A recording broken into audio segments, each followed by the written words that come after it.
Good to see you.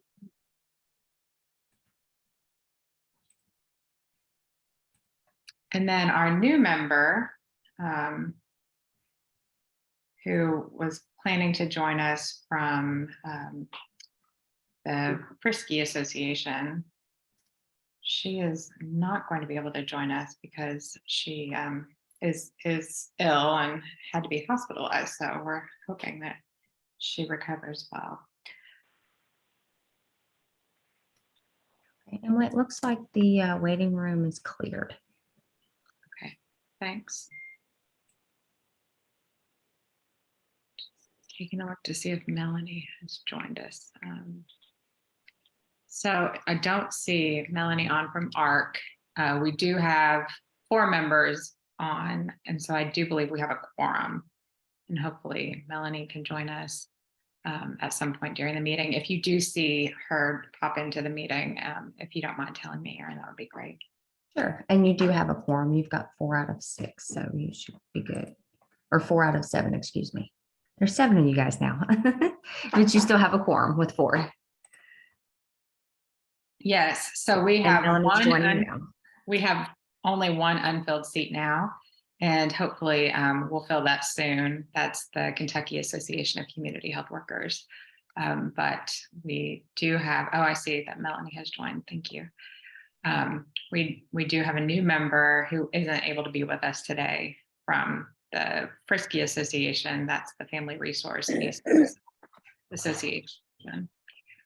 So looking forward to having her join us starting in 2023. And thank you everyone for being flexible with our rescheduling of this meeting. I'm gonna go walk. Okay. We didn't think people would want to be meeting so close to Christmas. So we have a pretty big agenda to cover today. So since we've established a quorum, I'll go next to approval of the minutes from our previous meeting. Those were sent out to everyone. I don't remember exactly how long ago, but I do remember taking a quick look at them. They're pretty extensive because this is more of a transcript. So it's honestly a little bit hard to say that we can like approve of the accuracy of the minutes, but I do think it's based on the recording and a pretty comprehensive transcript of what we discussed. So if I could get a motion to approve. I motion. Thanks. Second.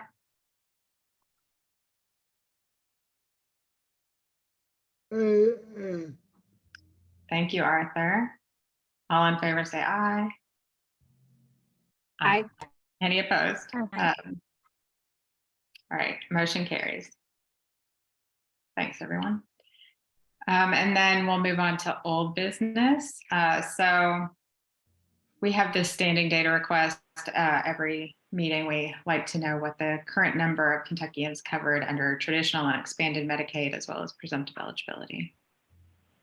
Good afternoon, everyone. This is Veronica Judy Cecil, Senior Deputy Commissioner for Medicaid.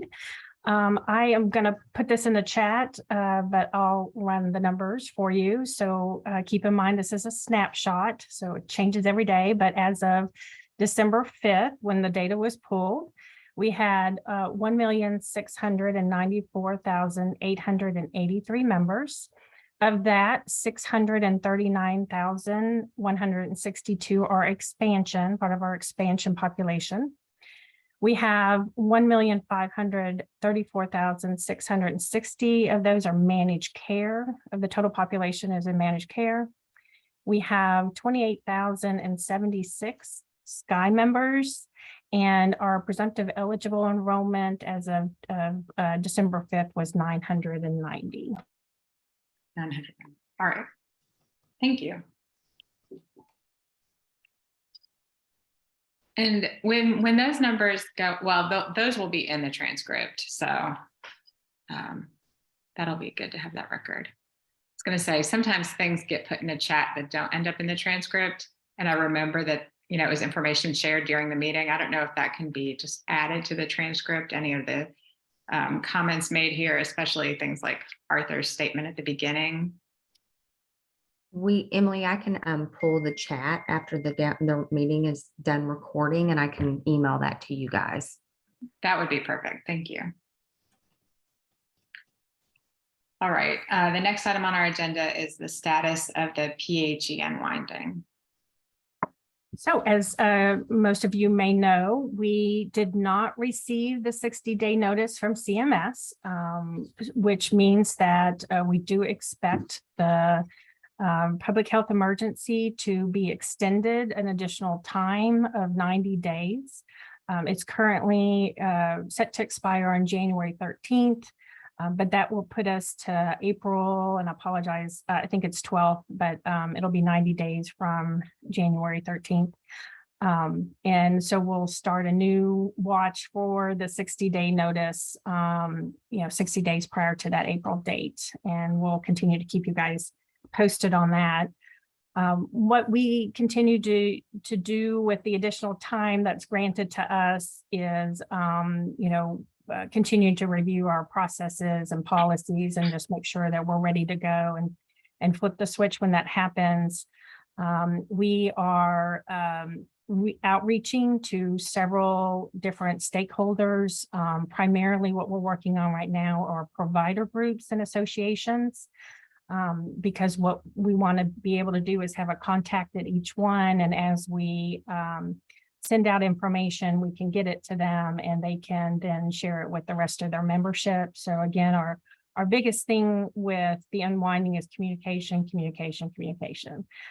We want to make sure that everybody understands what's happening, how they can support a Medicaid member that's going through a potential renewal.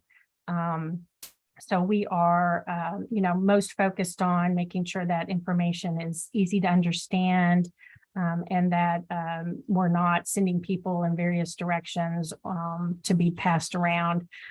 So that's what we continue to work on.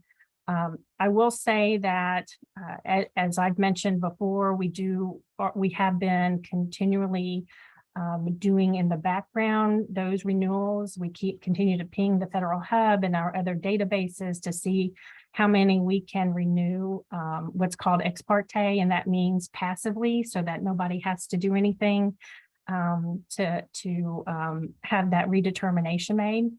And we are sitting at about 80 to 85% in ex parte renewals because of the information that's out there and available to us to be able to confirm. So we really are continuing to look at just that population outside of the ex parte passive renewal that we'll focus on, and make sure that those individuals, we're outreaching in every way possible to those individuals to understand what they need to do. We do know that folks are going to drop off because they are no longer eligible based on income, primarily. So we'll continue to monitor that. And for those individuals, we have a plan to make sure they understand what their options are, including moving to a qualified health plan on the exchange and hopefully eligible for premium tax credits. So that's the current update. Happy to take any questions about that. Yeah, thank you. The state has put a lot of effort into developing this plan, and I really appreciate all of the thought that's gone into it, because it's going to be a significant number of people, of course, who need to renew. And it's been nice to have the extra time, honestly, to make sure that we've got everything ready to go. I'm wondering if you have decided yet, so there's a 12-month period that the federal government will allow, just for other folks on the call. Wondering if the state has decided how to sort of split up the full, population covered by Medicaid and the renewals that have to be processed between those months, if it will be by population type, like certain demographics, children or pregnant women, or if you're going to do it by just renewal date. We're going to primarily rely on renewal date, but we are going to be sensitive to the fact that we don't want to have one month be larger than another. We do have flexibility on how we allocate the redeterminations across the 12 months. So we are, that's something that we continue to review, because it changes every month, as we continue to extend. When somebody might be up for a redetermination. So We are taking into account things like Medicare. Thankfully, we are aware that Medicare understands that some people did not take advantage of signing up for Medicare when they were supposed to. So there'll be a special enrollment period. But again, our plan is to try to allocate individuals across the 12 months to have as best as we can, a case load that is manageable. And again, not putting everybody in one circumstance in 1 month. Again, trying to make sure that the months have various renewal cases that are in that month. So probably not by demographic. That's correct. Right. Okay. So by renewal date, but flexible to balance it out across the. Yeah. Unless there again is a reason, for example, like a Medicare open enrollment period that people need to be able to access, that could change that. But that's our plan so far. And I failed to mention, we are also working on a website that's going to house all the information related to the unwinding, including data reports, flyers and templates, and just, information of what the member letter looks like, so that somebody can pull it down and see what what our members are receiving. So we'll launch that website. We're still working on it and don't want to get it out there too soon with the information. But if somebody asks, what can we do right now? We just continue to encourage folks to update their information, make sure we have the most current address, most current contact information, like their phone number. If people are willing to receive text messages and emails, that's obviously helpful, so that they could go in and make sure that's updated and they've given the okay to send those. So that's where we are right now. Yeah, that's really helpful. Thank you. I wonder how many people are using Connect as much now, if they're only enrolled in Medicaid and not in other public assistance programs, if they're, logging into Connect right now. So maybe even a reminder about how to get into your account, or if it's been a while and if you may need to reset your password. Anybody have any questions?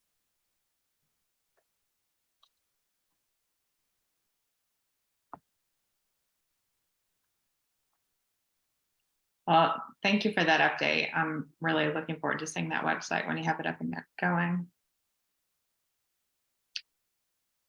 The next item on our agenda is onboarding costs for new PDS employees and pay rates. This is an issue that Arthur has brought to our TAC. And Arthur, did you have anything else you wanted to say about that?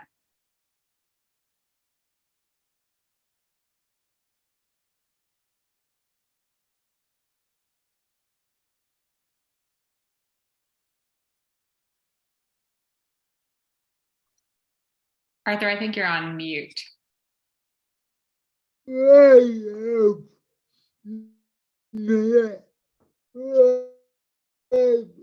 a minute. Can you hear me? Yes. Can you hear? I think he's typing something here. Okay. He wants to say.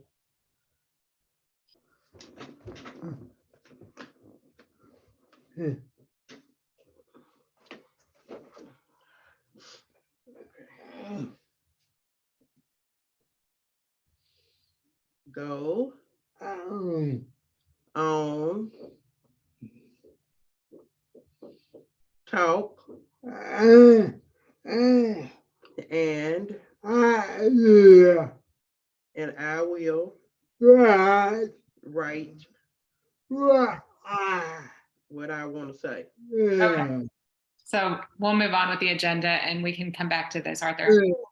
Okay.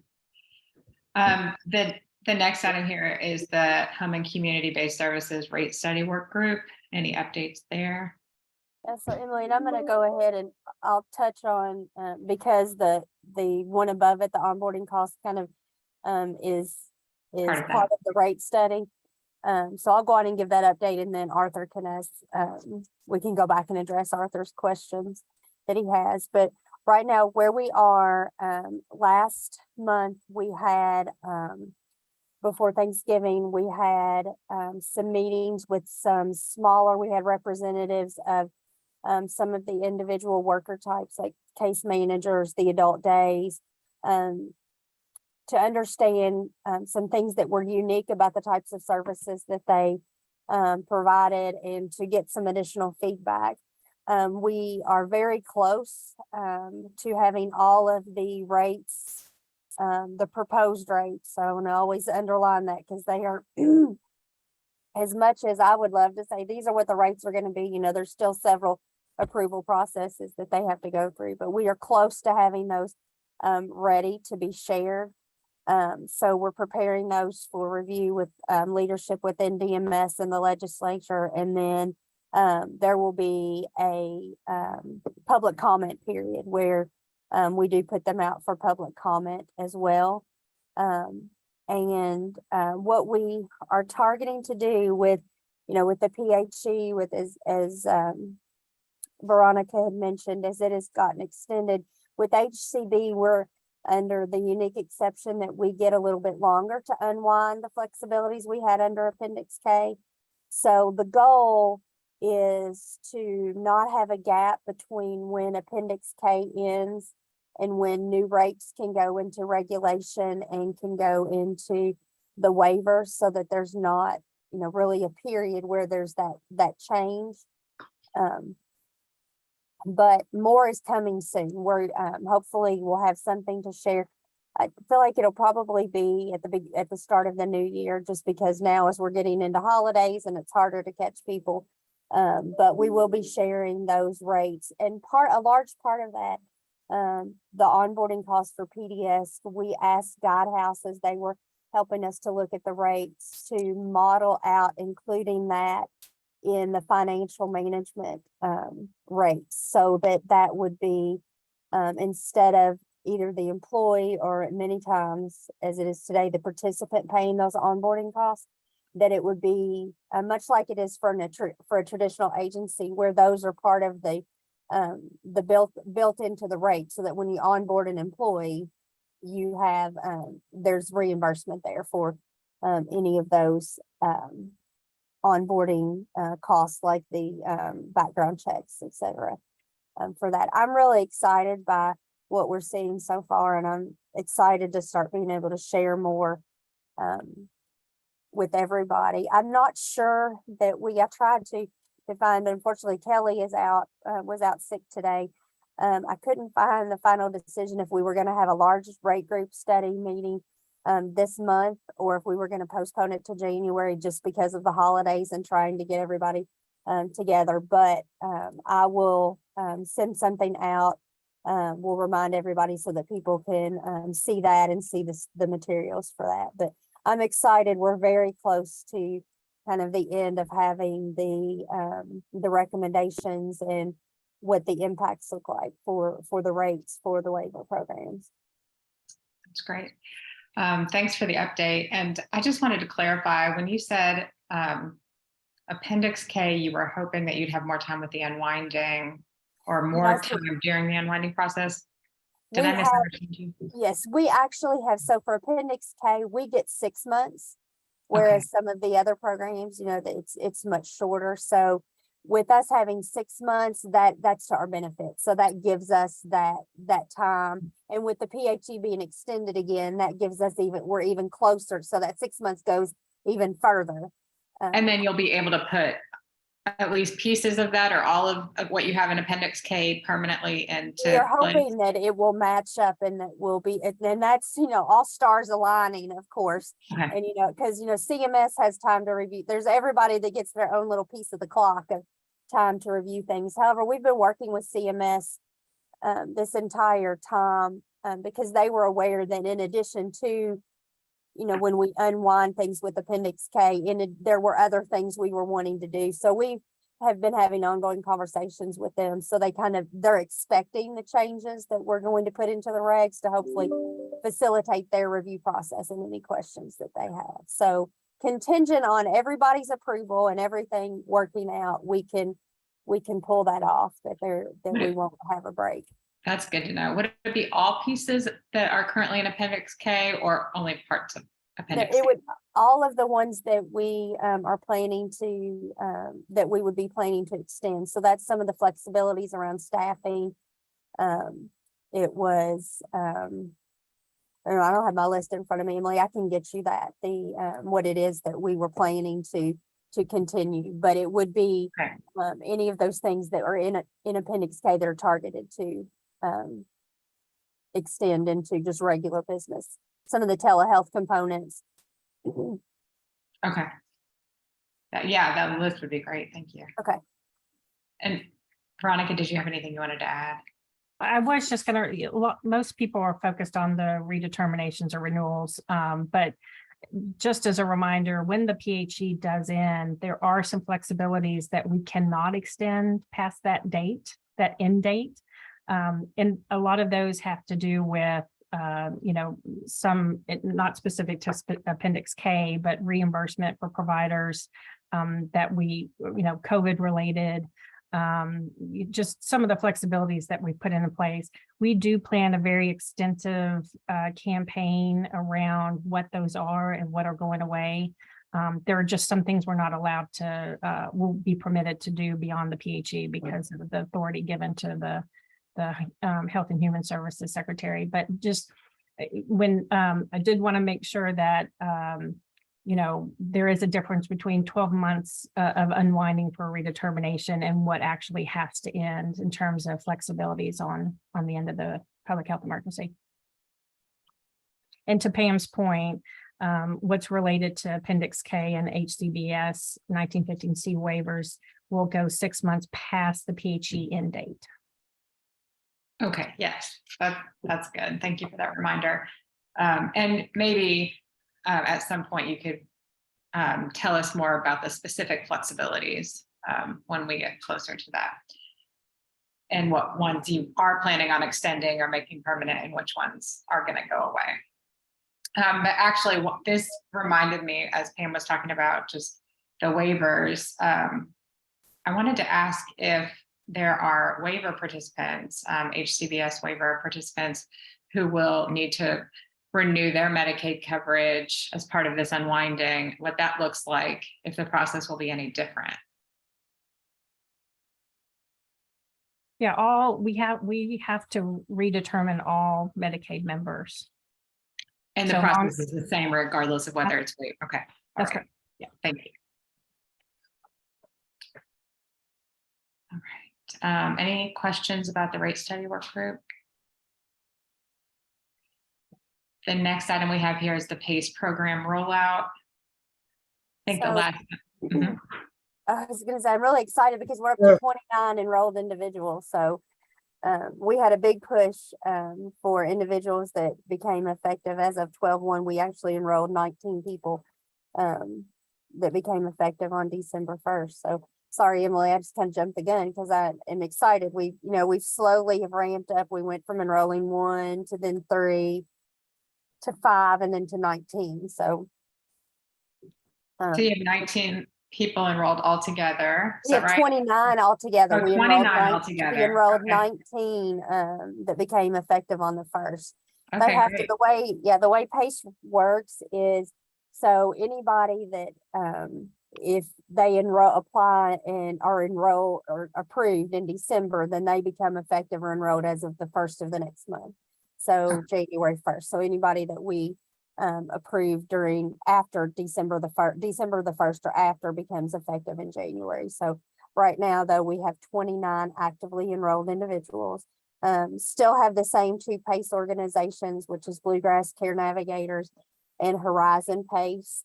But we have at least 3 others that are further in the process with CMS. It's a very extensive application and approval process that these organizations have to go through. But we do have 3 that are closer. Right now, I just looked at the coverage map and I will send you to Emily. I've got a sheet to send you after we get done. That has some links to the PACE site, but we have right now, I believe all but about 5 counties in the entire state that an organization has submitted a letter of intent to cover. And so we're working with the Department for Aging and Independent Living as well, and how we can cover the rest of those counties, and how to move the program forward. But I have been able to go to a couple of the different sites now, and I'm just really excited and impressed about what it offers. It's a very, very neat program. I've got to meet a few of the individuals, and they, are very happy and really like what is offered. The providers we have right now really thinking out of the box on, how to make sure that an individual is not on a bus too long, or, for travel, or how they can, be very person-centered. So it's a great program, and I'm really excited to see it as it grows for Kentucky. But I'll send you those links and the infographic sheets on that too, right after this. Great, thank you. I think on our last, Arthur has a question. Yeah. You want me to read that? Yeah. Okay. It says, excuse me, can you hear me? Yes. Okay. Here's what I'm going to say. Oh, read at the bottom. I apologize. I didn't have time to prepare for asking the director, Smith, some questions about onboarding costs. I will have them questions ready by next meeting. You're welcome. And Arthur, if you get them done before then and you want to send them to me ahead of time, feel free that you can email them to me as well. Okay. Okay. Okay. I said okay. Oh, he wants to say something else. B-O-S-S.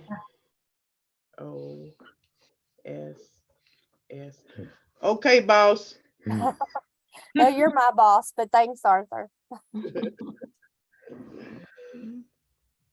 Pam, I think on our last call, you had mentioned that people have to choose between participating in PACE or a waiver program.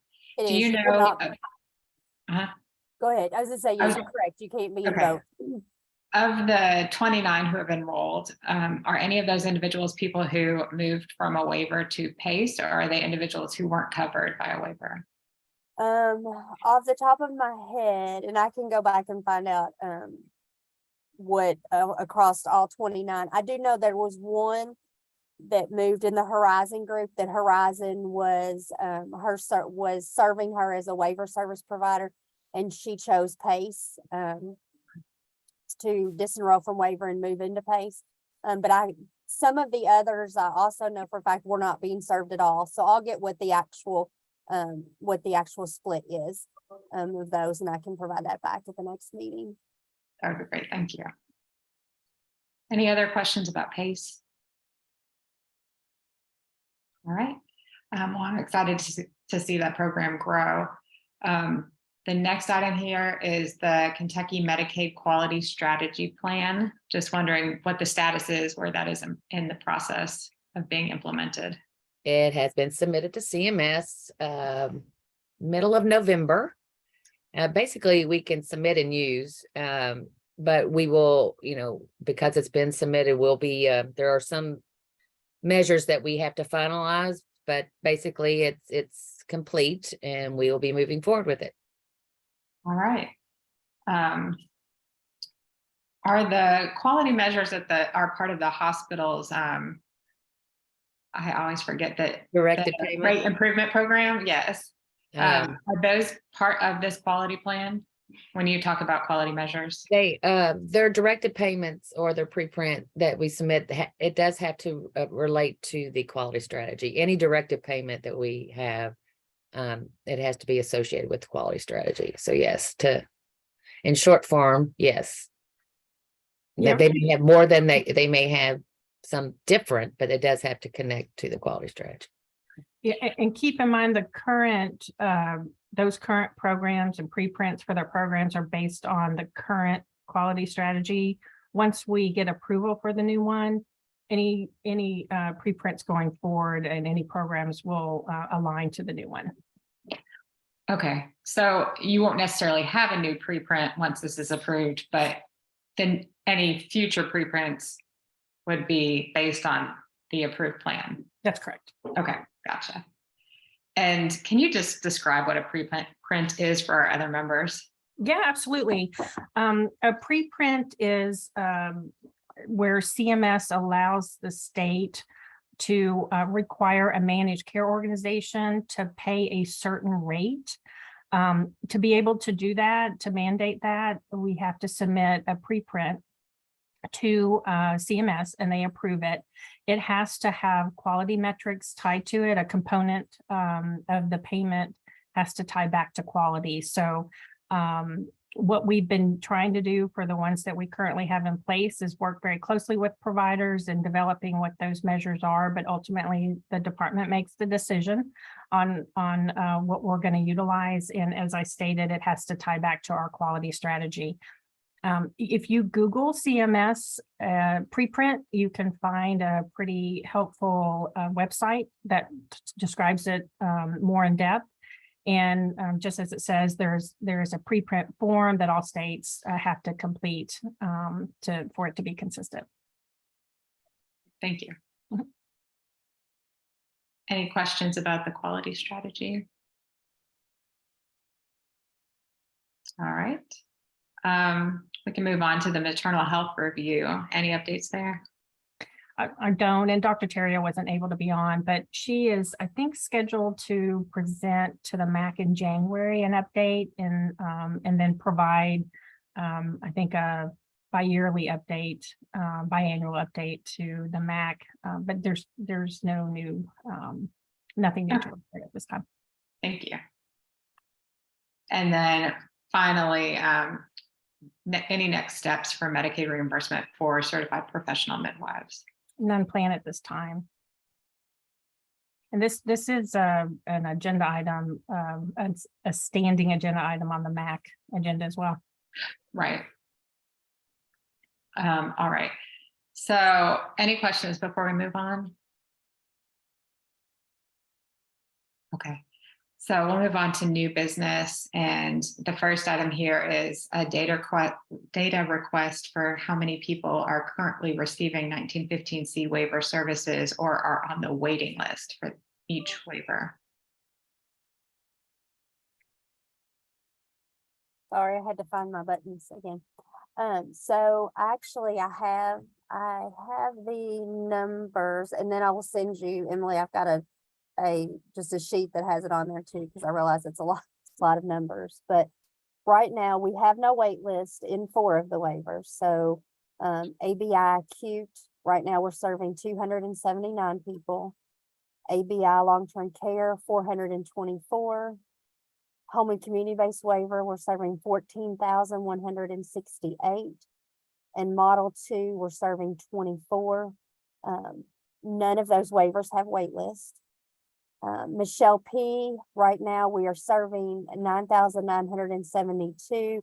However, we just did another large round of allocations out for Michelle P slots that are in the process of that about 90 days that it takes for individuals to get an assessment, apply for eligibility, all of those pieces. And SCL, we're currently serving 4,811. The wait list for Michelle P right now is at 7,834. For SCL, it's at 3,028. None of those individuals on the SCL wait list are in the emergency category. When I send this to you, you also are going to see some numbers for reserved, which means these are individuals that are kind of in that waiting period. A slot has been assigned to them, but they still have to, accept the slot, get a level of care determination, and a lot of them have to apply for Medicaid eligibility or have their Medicaid. They may be Medicaid eligible, but not in the right type of assistance for waiver. So they may have to do some additional things with eligibility. But when you see these numbers, it does tell you the number of individuals that are kind of in that in that transitional period right now. Thanks. That's Mhm. helpful. Arthur, do you have a question?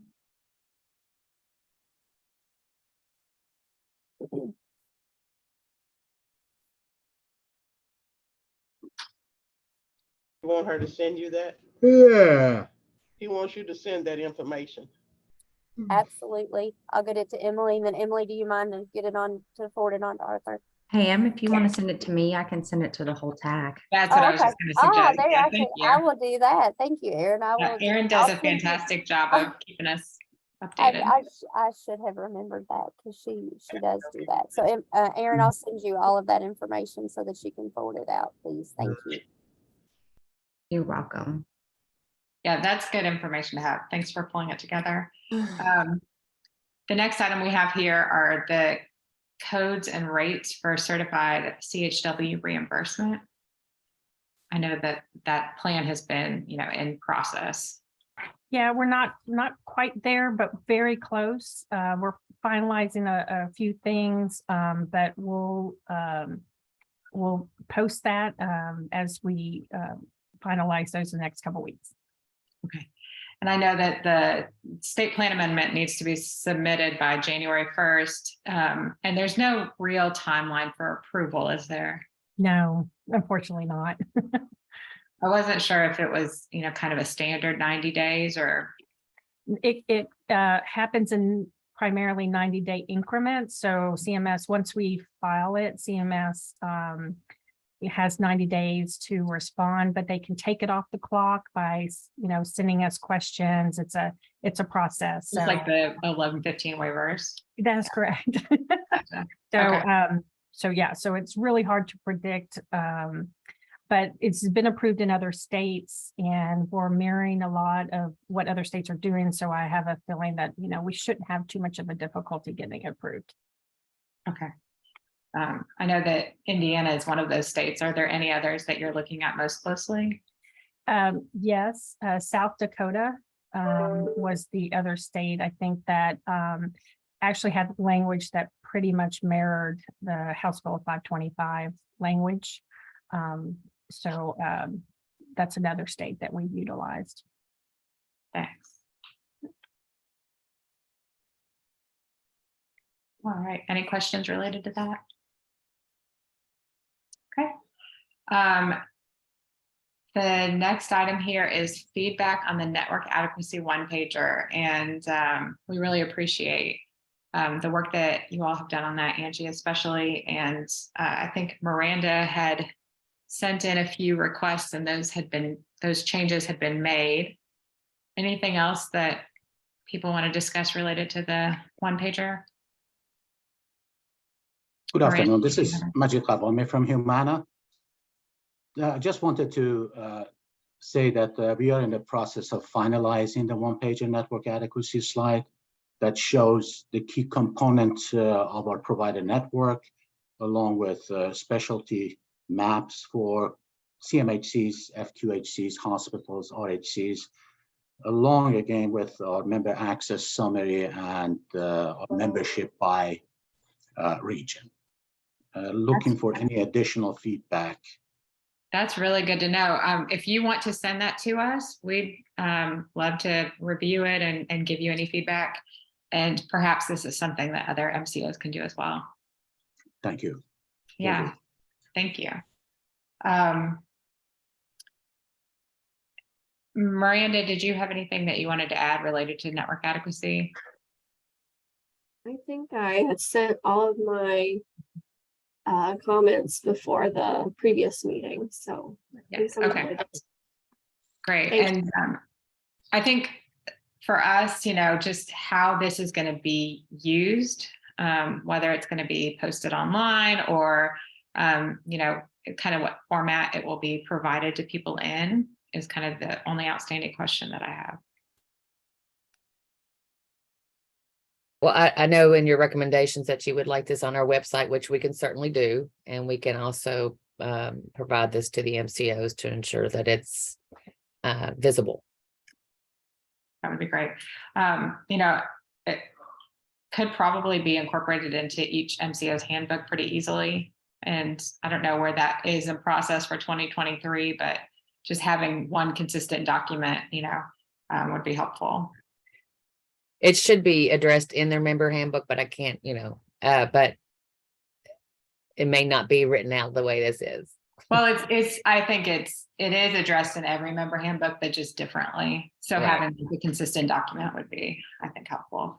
But I appreciate you putting it together. And if there's a final version that you can send to us at some point, that would be great. I think I did, unless you all had any questions on it, because I was able to get it on one page. Okay. Let me go But I back can and look at resend that. it. I mean, I can certainly resend it. Let me make sure that I didn't miss it. I saw that you I had can follow sent up with you on email. a one-page version on November 3rd. Mhm. Okay, so if there's no changes to that, then I can, if you all will sign off on that, then I can get it all out and about. Thank you.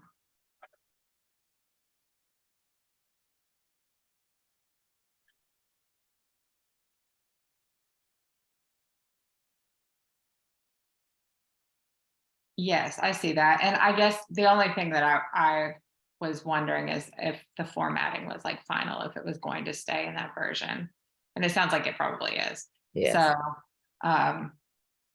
then if that's something that we can start sharing now, Sure. okay, we'll go ahead and get that out to folks. Thank I you. mean, as long, like I said, as long as you're good with how it is, we're good to put it out there. All right. The next item we have on the agenda is Medicaid open enrollment.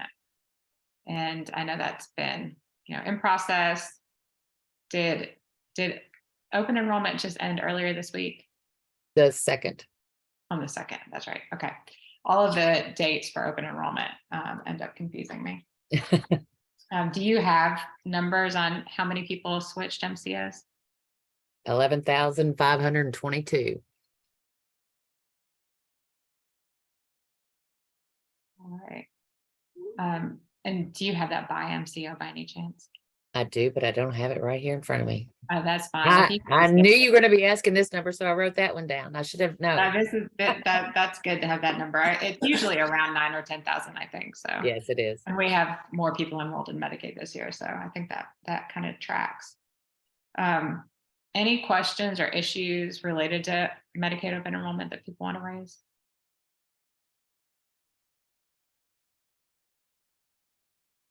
All right. I think it probably went pretty smoothly. I didn't hear too many things about that. I think people enrolling in marketplace coverage are having some trouble, but switching MCOs, I think, has been easier for folks. The next item we have here is the hospital rate improvement program. So I guess I should have put that up in the agenda with the quality improvement plan. But is there any update you can provide here in terms of the quality metrics and the data?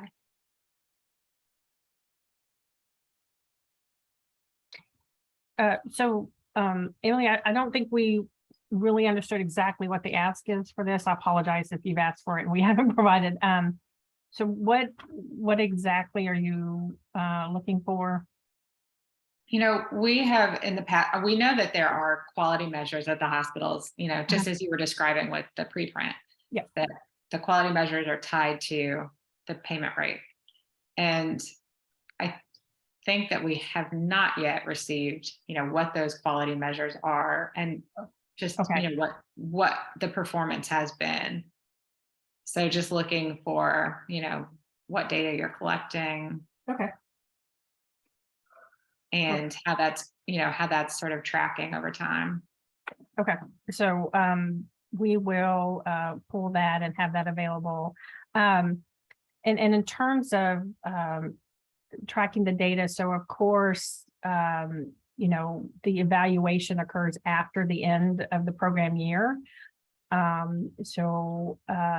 think we're just now starting, and there's a run out period for that. So, I think we're just now starting to be able to evaluate the first program year for the hospital rate improvement. program. But we can bring back some additional information for the next meeting with a little more detail. Okay, yeah, that'd be good. And it's good to know that the first year is still in process. So once you have that first year data, will you make any changes before the next year, or is the preprint for multiple years? I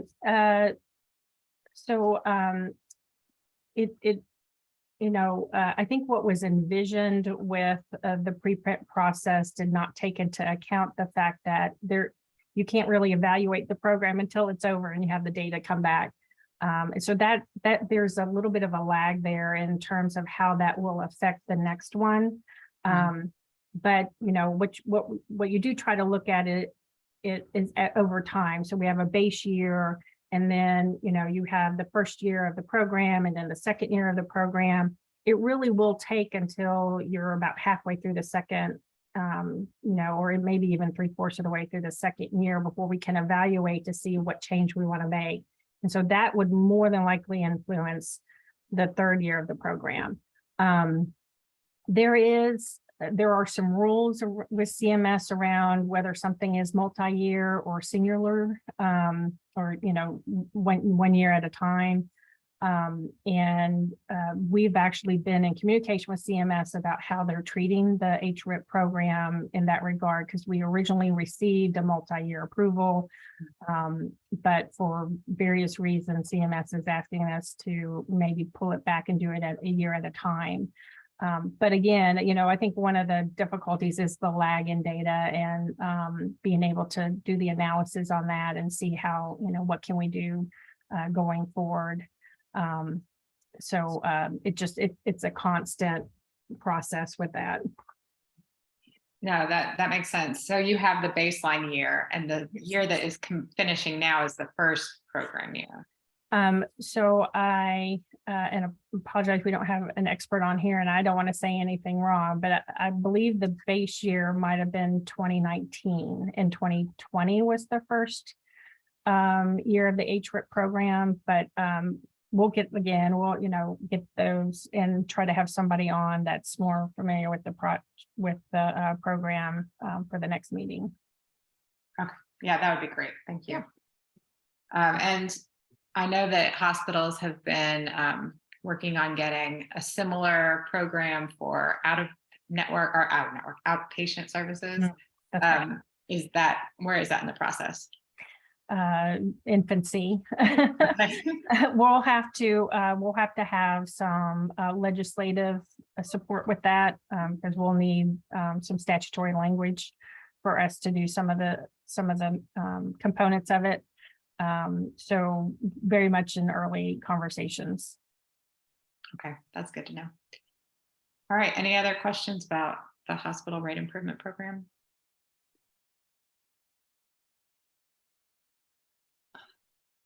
So the next item we have here is just a general discussion, but specifically, we wanted to know about MCO coverage for doula services. We've heard that some MCOs are working on providing or reimbursing doulas in some manner, but any additional details would be great. Hey, Emily, this is David Rosa from Humana Healthy Horizons in Kentucky. We actually submitted a PowerPoint that detailed our program and some contact information as well. Do you happen to have that? I don't know that I received it. David, can you tell me who you submitted that to? I believe our plan administration team would have sent it to Aaron Bickers, but I'll look. I don't recall receiving that. The only thing I received was from Anthem. But I'll go back through my records just to make sure I didn't miss it. well, I tell you what, I'll make sure that we have that submitted again. What I could do then is just share my screen in the meantime, if that's okay. Give me just a second. I'll make you a co-host and then I will stop sharing.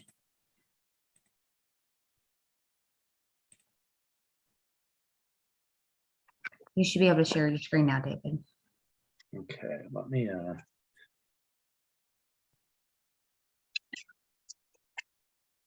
Okay, let's see if we can get this to work.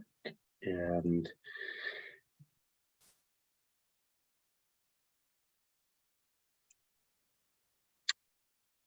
can you confirm that you can see? Yes. Yes. Yeah. And I'm assuming you're looking at a PowerPoint and not something else on my desktop, so I appreciate it. Let me know if that's an incorrect assumption. So yeah, just quick introduction. I'm David Rose. I'm a market development leader, operations leader on the Humana Healthy Horizons side. Our care management team wasn't able to make it, so apologies for that. So you're stuck with me today. What I can tell you here is that beginning January 1st of 2021, we did add doula services as a covered benefit under our value-added services. So really, and we've expanded the program a little bit. Initially, we went live with a total of 4 visits and a delivery assistance visit. We met with several doulas in the Commonwealth to discuss rates and the number of visits, and just to learn a little bit more about what they do on a for each engagement that they have with clients outside of the Medicaid arena.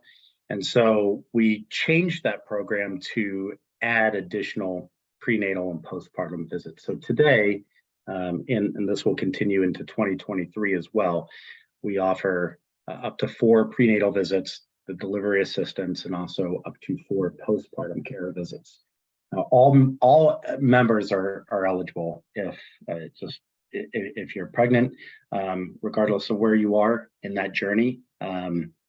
You can engage a doula, and I think the challenge that we have and we continue to find is that since doula providers are not a recognized Medicaid provider for Kentucky, we don't necessarily have a network.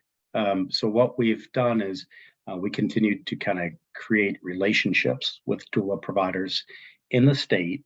We meet with them. We explain, what our benefits are, and then we walk through how the doulas can get reimbursed for their services. And so I've actually included within this PowerPoint a link back to our provider site that will detail, what the doula providers need to do in order to be reimbursed.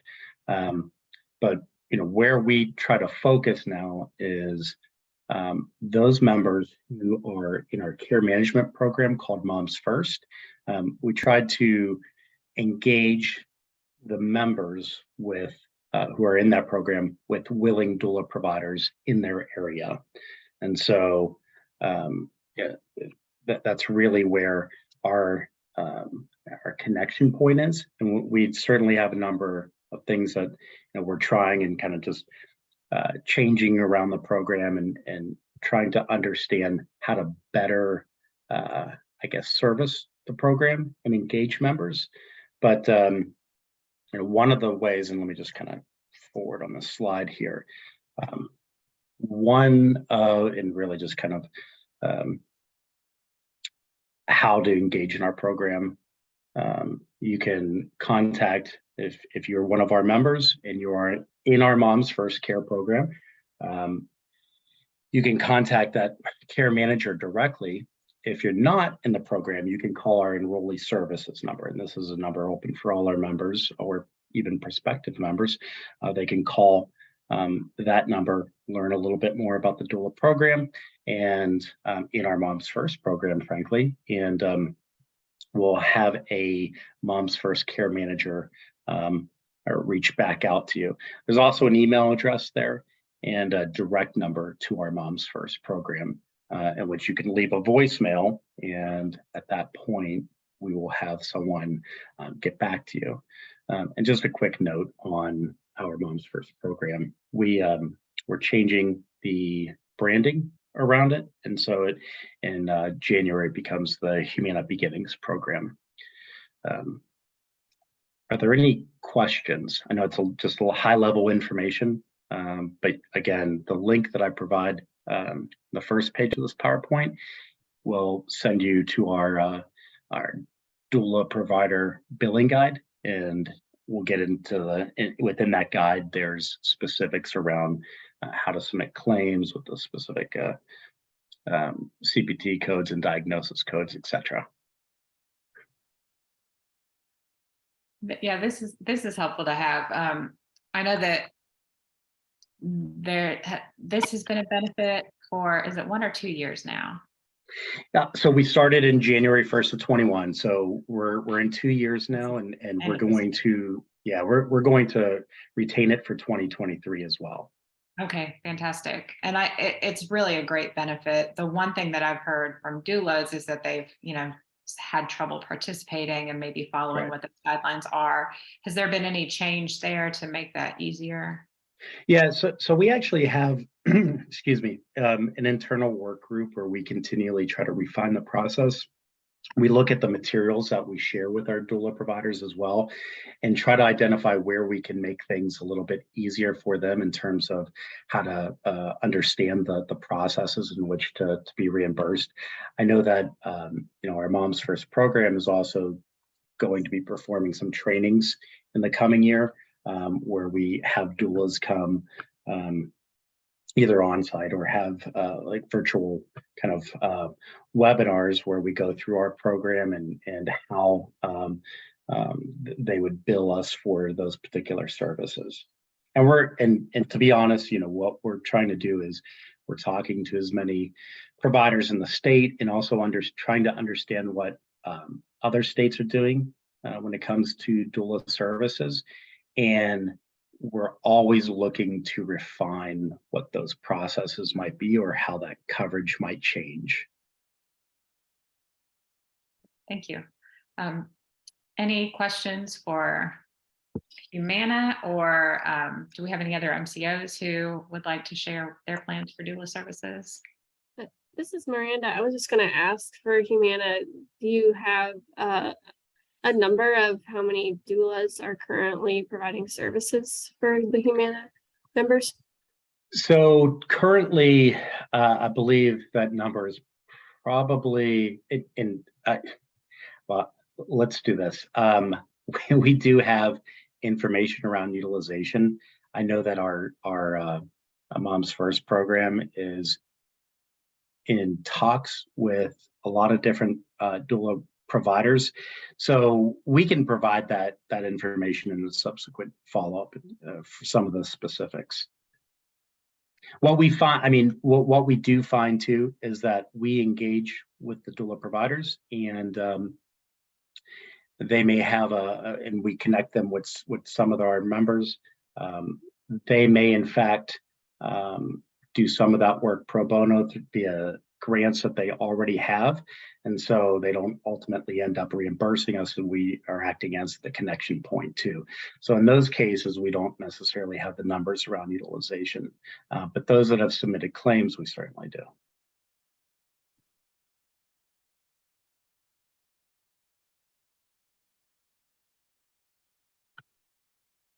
All right, well, I will stop sharing. Any of that additional information that you can get to us would be fantastic. Thank you. Sure. And David, I just want to mention, it may be that was provided for a different TAC, because I know this has been a hot topic on several TAC meetings, but if I drop my email in the chat, do you mind to resend it to me so I don't have to search? Oh, absolutely. Thank you. Yeah. And it's Stephanie from Anthem. I was going to present on the doulas, on our support for doulas. Great, thank you. And I can, let's see, I'll try to share my screen. The last time that did not work. Let's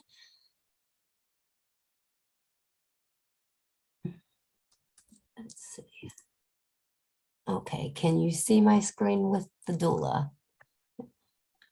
Just want to make sure you're looking at the correct PowerPoint. Okay, yeah, so we are with Anthem for our, we're addressing, our maternal health disparity. So we wanted to have any mom that does not have access to doula care to be able to access doulas. There are a lot of great outcomes, as David, alluded to, from other states that are either reimbursing for doulas or utilizing doulas, in other ways with grants. And so with all the great outcomes, we really wanted to, kind of do, kind of a pilot, if you will, and see, what happened now with this grant money, because it was open to the state, to the community at large. It was not just doulas for Anthem members. So we reached out, we wanted to, our part of our, strategic planning is to, in our new Elevate Population Health model, is we have a domain that's focused specifically on maternal care. And so our goal was to increase prenatal care and postpartum care, and then improve birth outcomes. So we felt like the doulas would really help, with that. So we donated, $300,000 to support doula services, and we used 3 organizations: Mom and Mama, which is in Louisville, and then Kentucky Doulas and Hope's Embrace, which those are both located in Lexington area, but Hope's Embrace services almost every county in the state. So we felt that they would be, they would be able to expand beyond just the Lexington area. So with this grant money, they were able to hire 32 doulas. And, we really wanted to focus on having diversity, to have doulas that are reflective of the, the moms in the community and the families in the community. So that was part of the deal. They had assigned, we did a kind of an action plan and an actual doula grant agreement with them. So there were specific items that, they were, needed to hire X number of doulas. They needed to have so many births, and they did that with the scholarships, as David said, mentioned as well, that a lot of the moms can't afford it. So that, they were able to use the grant money there. But with our the 32 doulas, 19 of those doulas were Caucasian, 12 were African-American, 1 Latino, 17 were in rural areas, and 15 were in urban areas. There are also 2 multilingual doulas, 1 hypno doula, which kind of uses hypnosis to help with the pain during delivery, and then 1 that's certified in sign language. And then we had 99 births, and that was in 29 different counties. And then 40 of those births were Caucasian, 57 were African-American, 2 Latino, 26 rural, and 73 urban. And then you can see the birth outcomes there. They were excellent birth outcome. This was all de-identified information, of course, but they would just let me know how many preterm births, C-sections. So there were, out of the 99 births, there were 3 preterm, so pretty much, 3%, 18% C-sections, only 6% low birth weight. 95 of those moms were breastfeeding, only 3 postpartum depression, and 5 NICU stays. So really great outcomes. We were very excited about this. And then in addition to hiring doulas and, the birth scholarships, they did a lot of community outreach. So a lot of SUD, some of those were SUD support, baby showers, awareness events, networking events. One of the doulas created baby boxes that had kind of sleep safe items in it to give the moms. They did supplemental trainings for the doulas to kind of, help expand their knowledge base, with cultural humility, know your rights and advocacy, coaching your clients, and dueling virtually. So we were very excited about the really good outcomes that these doulas, 3 doula organizations were able to provide out in the community.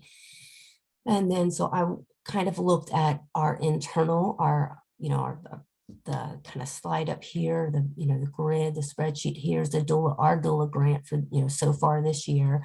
And then our Medicaid, Kentucky Medicaid, and then all Medicaid states, and then compared to, at least according to the CDC, for 2020, what some national rates were. So you can see preterm birth rates, 3%, most of these are at least 50%, kind of improvement, if you will, if not more than 50%. So only 3%, compared to the 11.65, the 1090, and the 1009 C-section rate. really good, you know, about 50% cut there at 18%, low birth weight at 6%, breastfeeding 95%, the postpartum depression 3%, and NICU admits 5%. So you can just kind of see how that compares to other standards.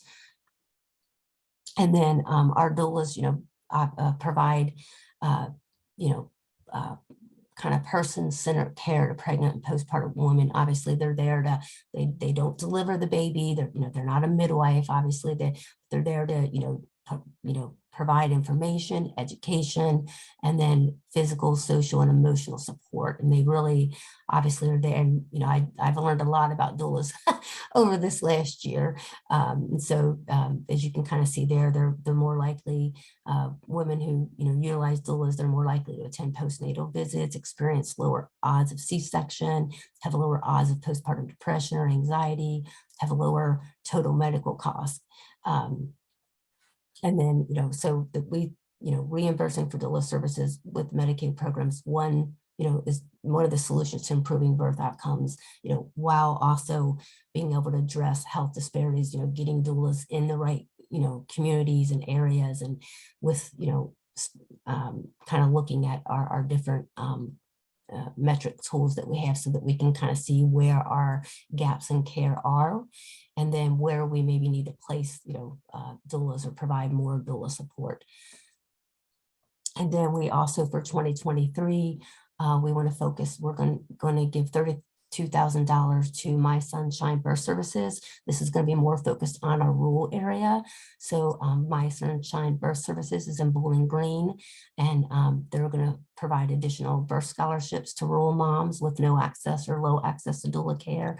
And then they'll hire doulas, and then you know, provide the supplemental trainings for both doulas, moms, and families. So we're excited to see what 2023 will bring for this rural doula initiative. Thanks. And then just any questions? Well, those are some really promising outcomes. So thank you for sharing that data. Absolutely. I think my only question is, you know, you're obviously in this sort of pilot phase right now. You've got some good data. Do you anticipate soon rolling this out as a value-added benefit across? We are looking at that. We have been working on that this year, and we're actually gonna, I think Florida with Kentucky, with Medicaid here at Anthem, they worked with the doula network. Elizabeth Simmons, I think is her name. So we're actually have a meeting set next week, or actually this Friday, to talk with her to kind of see how we can get doulas as a value-added benefit for 2023. So we are working on that, kind of hoping that it could be maybe covered by Medicaid. That would be a little easier of a fix, but we are looking on that, because even, you know, this was for the community at large, which is great, but we would like to focus on, you know, our members, especially those members that may have, you know, utilize our high-risk OB case management program. So we are working on looking into trying to get doulas as a value-added benefit for 2023. Yeah, great question. Appreciate it. Mm-hmm. Any questions for Stephanie about Anthem's pilots? No, I don't have a question. I just have a comment. Stephanie, thank you for that presentation. It made it really easy to see with all the details and statistics. So I've been hearing people talk about that the whole time, but it helps to see it, and it's such a positive you know, program. And I really like how Anthem's, you know, really conscientious, and as I know the other organizations are with the diversity, and it is exciting to see that you're extending this to the rural areas that really need it too. Thank you. Yeah, thank you.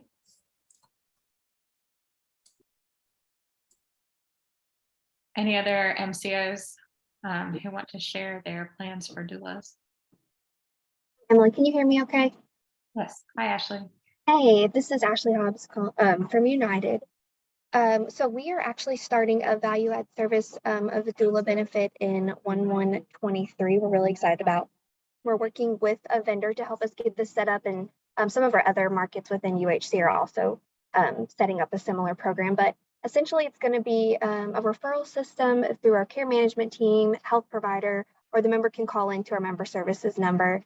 And then our group will match the members with the doula that's in their area. who meets their desired criteria. So language spoken, any cultural identity, to help provide just more of a team support.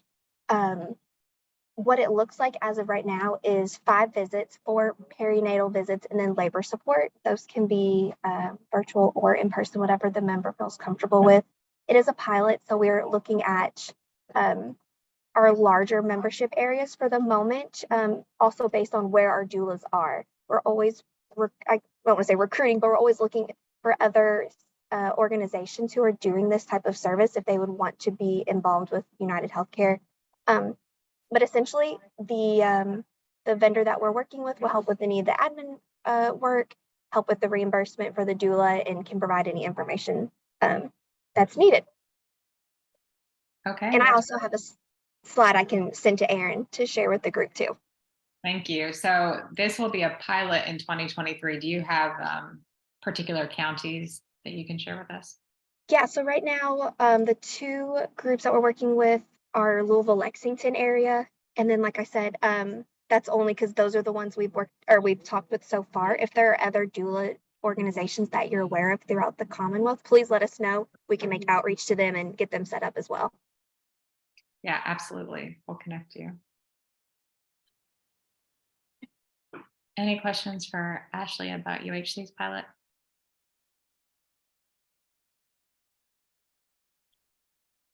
Do we have any other MCOs?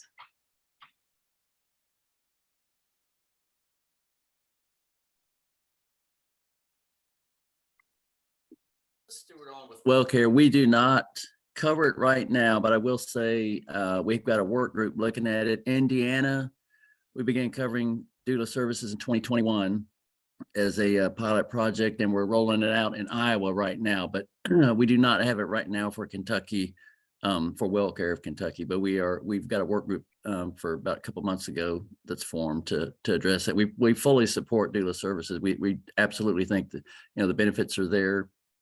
Reducing ER, reducing C-section, I think reducing behavioral health admissions, postpartum. I mean, we absolutely believe in the benefits of doula services, and it would be great. I know it seems like every year there's a bill filed to make it a Medicaid benefit, but it never goes anywhere.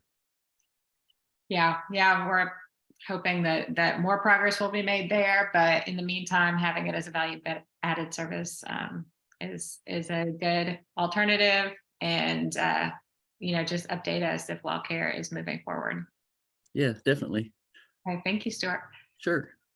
Hey, Emily, it's Michelle Huguen with Passport by Melina. We're the same with WellCare. We do not have that in place right now, but we are in discussions as far as what our options are and to move forward. Yeah, thanks, Michelle. If You're you welcome. have any updates to share at future meetings, just let me know. Okay, thank you. It looks like we've got 5 of our MCOs trying to process of elimination. Do we have anybody from Aetna who has anything to share? Good afternoon, everyone. I'm Susan Vickers, Director of Quality for Aetna, and we will definitely get you some more information on our doula program. We do have some sponsorship that we've supported on doula programs in the Louisville area, but I'd love to bring back more data and information to you on the next meeting, or can send to Aaron Vickers for sure. Just wanted to make sure to let you know we're here. Great, thank you, Susan. Yeah, we can include that on the next agenda, our February meeting. Thank All you. right, well, we appreciate those updates and any information that you have. If you have any materials, anything that could be shared with the community, please send those to Aaron to share with our TAC members, and we can help to get that information out. So the next item we have on the agenda is our recommendations, and I had a scheduling issue for the last MAC meeting. Didn't get the recommendations in on time, so I apologize for that. But these are the recommendations that we discussed at our last meeting. And I copy pasted from the transcript, which is why connector is misspelled. So if anybody was wondering, it's the KY connector. So I've fixed that in my notes. and we can make sure to get everything correct as we are doing the recommendations again. So these are recommendations that were already voted on. The only thing that I might add or sort of adjust with our second recommendation, that DMS post the network adequacy one-pager on the website and require MCOs to post the one-pager on their respective websites and include in their member handbooks. And so that last piece about member handbooks would be the addition. Are there any other recommendations based on today's meeting that people want to put forward?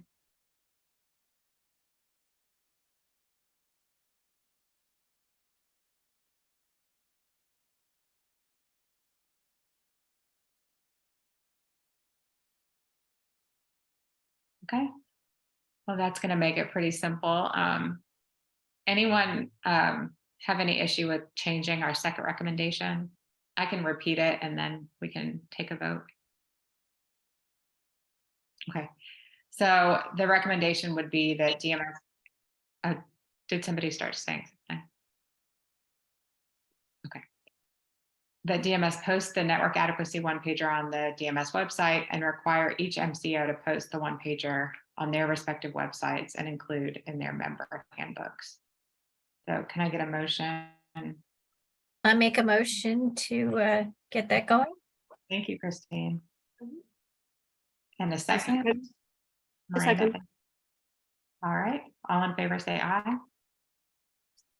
Aye. Aye. Any opposed? Aye. All right, thank you. Motion carries. So these will be the 3 recommendations that we make to the MAC at the upcoming January meeting. Arthur, did you have anything else that you wanted to add? Okay. And as far as our so MAC meeting representation, Erin, you can expect me to be there to give the report. That meeting date is January 26th. January 26th. Thank you. I had a blank spot in the next agenda item for the 2023 schedule. So it's January 26th, you said? Yes, ma'am. All right. And will it continue to be, is that the 4th Thursday? Yes, ma'am. I had to count for a second. And I believe last week, or not last week, excuse me, after their last meeting, I did update that web page with all the new dates. Hopefully it got through publishing and that's out. That should be out there. 4th Thursdays, unless it falls on Thanksgiving or a holiday. And at 10 o'clock, right? Yes, ma'am. Okay. And then our TAC meetings for 2023 will be at 1:30 in the afternoons Eastern time on the dates that you see here: February 21st, April 18th, June 20th, August 15th, October 17th, and December 19th. So we may run into the same issue with our December 19th meeting and decide that we want to reschedule that for sometime earlier in the month. We can either try to do that now or just wait and see how people's schedules look later in the year. That'd be up to you guys. If you just want to send me an email, it's my birthday, so I'm never opposed to not December having 19th? meetings. Yes, ma'am. Well, then, we'll reschedule it in honor of your birthday and people's holiday schedules. So I'll send you some alternative dates in December and you can go ahead and look at that. that sounds great. Any other business before we adjourn? Erin, can you remind me, do we need a motion? I don't think so, not to Adjourn adjourn. by acclamation. Okay. All right. Well, thank you all. Appreciate it. And if I don't see you before the holidays, happy holidays, and hope everyone has a relaxing time off. And we will see you again in February. Thank you, Emily. Thank you, guys. Happy holidays, Thank you, everyone. Have a good holiday. Bah.